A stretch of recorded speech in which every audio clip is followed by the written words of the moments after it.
Bueno, ok, jóvenes, continuamos ahora con lo que es la integral. En el curso anterior vimos todo lo que es referente a cálculo diferencial, es decir, derivadas, derivadas por incremento, derivadas por fórmulas. De hecho, vimos aplicación de la derivada, problemas de optimización, máximos y mínimos, puntos de inflexión, concavidad. Bueno, ¿para qué usábamos la derivada? O sea, ¿para qué es importante recalcar esto? Porque no nada más el chiste es saber derivar y sacar la derivada de 4x, sino saber qué estoy haciendo cuando derivo, qué significa cuando yo derivo una función, qué información me está dando a mí. ¿Por qué? Porque recuerden que las funciones se encuentran en todos lados, en una trayectoria de un vehículo, en las pulsaciones de un ser humano, en el ámbito médico, en el ámbito industrial. O sea, todo está regido por funciones, son representaciones de fenómenos físicos o químicos. Entonces, a través de la derivada de los puntos máximos, de los puntos mínimos, de la convexidad, todo esto me da información acerca de mi fenómeno. Entonces es de suma importancia conocer todos estos temas. Bueno, dejamos un poquito el cálculo diferencial, ahora vamos a empezar con lo que es la integración. Bueno, pues ¿qué es la integración? Es bien importante conceptualizar. ¿Qué es la integración? Ustedes han visto que el símbolo de la integral es es de hecho una S, sigma. Esto me indica que es una sumatoria cuando la vemos de manera definida es una sumatoria de un punto A un punto B, es decir, estoy sumando algo, una suma repetitiva de n intervalos. Esto ahorita lo vamos a ver con la suma de Riemann. Pero bueno, ¿para qué me va a servir integrar? O sea, ¿qué es la integración? Bueno, la integración es la antiderivada, es el proceso contrario de lo que es la derivada. ¿Y qué obtengo de esto? Bueno, me podrían decir que área bajo la curva, es correcto, sí. De hecho, sacamos área bajo la curva, sólidos de revolución, longitud de arco, etc. Pero va más allá el concepto de lo que es la integral. Vamos a ver un ejemplo, jóvenes. Un ejemplo, vamos a ir un poquito a lo físico, vámonos a la física un poco. Y vamos a representar este fenómeno. Este es mi plano. Entonces, voy a poner en el eje de las X mi variable independiente que va a ser tiempo. Y en el eje de las Y voy a poner mi función, que es la que me interesa, que va a ser la velocidad. Vamos a suponer que yo voy a representar en este plano la trayectoria de un vehículo que va a una velocidad constante en una superficie plana. ¿Estamos de acuerdo? Entonces vamos a suponer que este auto va a una velocidad de 100 kilómetros por hora. ¿Cómo sería su trayectoria? Pues su trayectoria se graficaría de esta manera, ¿no? Va a velocidad constante en una superficie plana.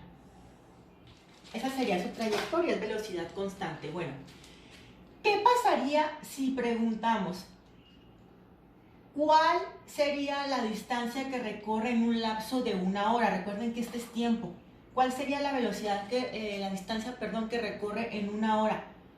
Pues muy sencillo, ¿no? La lógica me está diciendo que si va a 100 kilómetros por hora, pues ¿qué distancia obviamente va a recorrer en un lapso de 1 hora? Pues sería 100 kilómetros. Aquí me está indicando la velocidad, 100 kilómetros. Estaría recorriendo 100 kilómetros. Eso me dice la lógica. Pero ¿qué pasa si yo me voy aquí a este plano y lo empiezo a analizar y se me ocurre que al pasar 1 hora, vamos a suponer que aquí es 1 hora, que es el tiempo, la gráfica de tiempo, entonces se me ocurre sacar esta área que se me genera aquí. A ver, ¿qué me representaría esa área? ¿Cómo sacaríamos esta área? Es un rectángulo, ¿estamos de acuerdo? Entonces esa área estaría dada o descrita por base por altura. A ver, ¿cuánto tenemos aquí de base? La base representa el tiempo, que sería 1 hora. Y la altura estaría dada por la velocidad, que la velocidad sería 100 kilómetros por hora. Entonces, para sacar esta área sería multiplicar esto por esto, que me da 100 por 1, son 100 kilómetros, porque hora se me va con esta hora, entonces sería 100 kilómetros. ¿Qué está pasando? Si ustedes se fijan, esta área es igual a la distancia. ¿Qué quiere decir? Que en este problema de física, que estamos enunciando una trayectoria, una velocidad, esta área de aquí me está dando una dimensión de distancia. Entonces, ¿qué pasa con la área bajo la curva? Área bajo la curva me va a permitir sacar distancias, me va a permitir sacar probabilidades y un sinnúmero de dimensiones que me van a ayudar a sacar cálculos. ¿Por qué? Porque ¿qué hubiera pasado, jóvenes? Si en lugar de que, este sería mi plano, si en lugar de que mi trayectoria hubiera sido constante, mi trayectoria hubiera estado así, ¿qué pasa? Pues sería grandioso. ¿Por qué? Porque aquí podría sacar yo distancia de un punto, ejemplo 2 a un punto 5, de un lapso de 2 horas a 5 horas, y estaría sacando la distancia que recorre de 2 a 5. Si estamos de acuerdo, entonces el área bajo la curva es súper bueno, porque podemos sacar muchas dimensiones. Entonces, ¿qué concluimos, jóvenes? Que la lógica, la velocidad que me dan 100 kilómetros por hora, que yo sé que obviamente en una hora avanza 100 kilómetros, en 2 horas avanza 200 kilómetros por lógica, esta lógica coincide con el área de mi función, o sea, el área que está por debajo de mi función en un lapso determinado.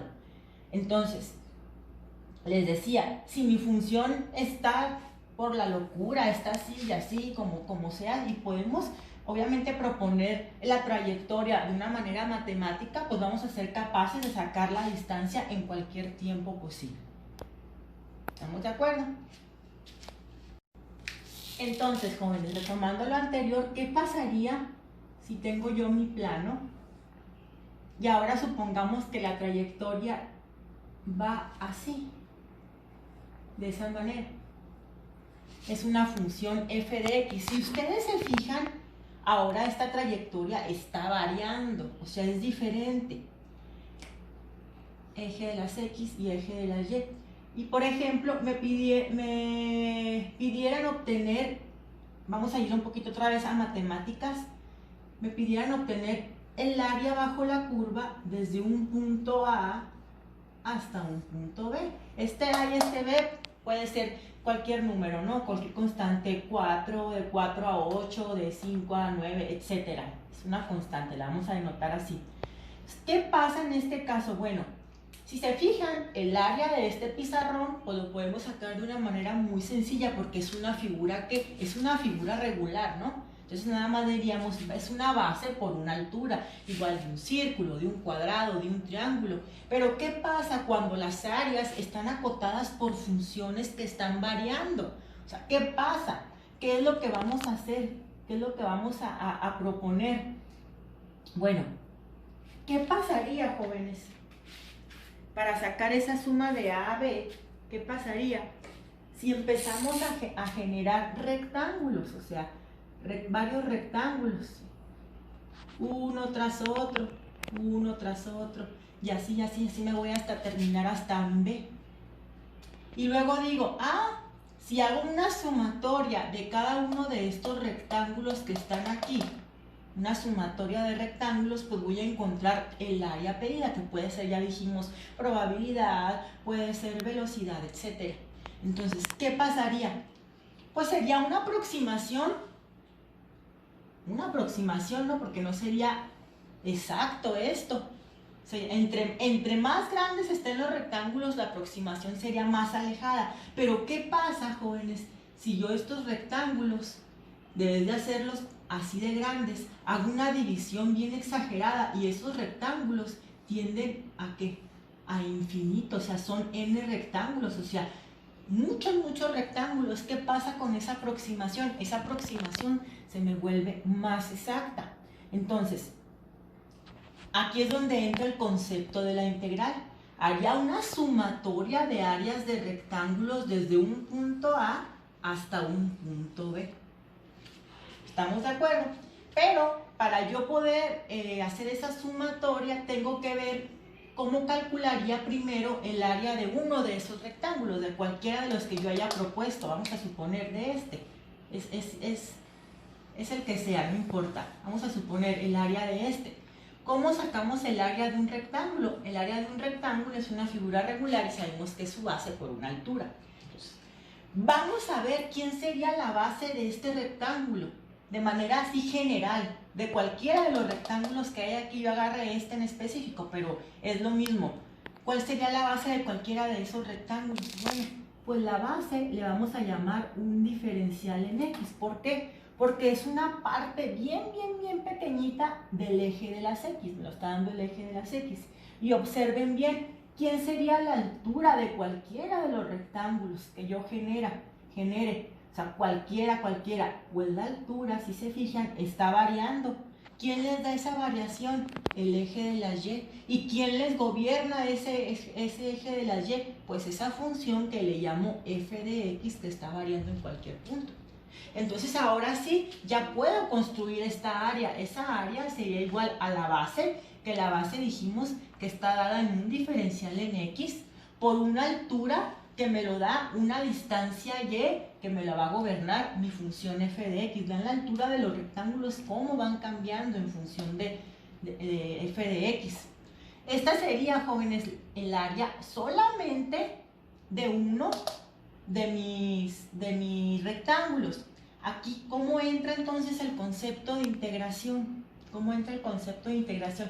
Ok, pues entonces tengo que hacer una sumatoria de este lado y una sumatoria de este otro para sumar todos los rectángulos que empiezan desde el punto A hasta el punto B. Por lo tanto, mi área total sería igual a la sumatoria de rectángulos que van desde el punto A hasta el punto B de una base dada por ¿quién? Por mi diferencial en X, por una altura que me la da una distancia Y. En otras palabras, esto sería la sumatoria desde A hasta B de esa distancia Y que me la proyecta la función f de X por mi base. Y así es como encontraríamos toda el área bajo la curva.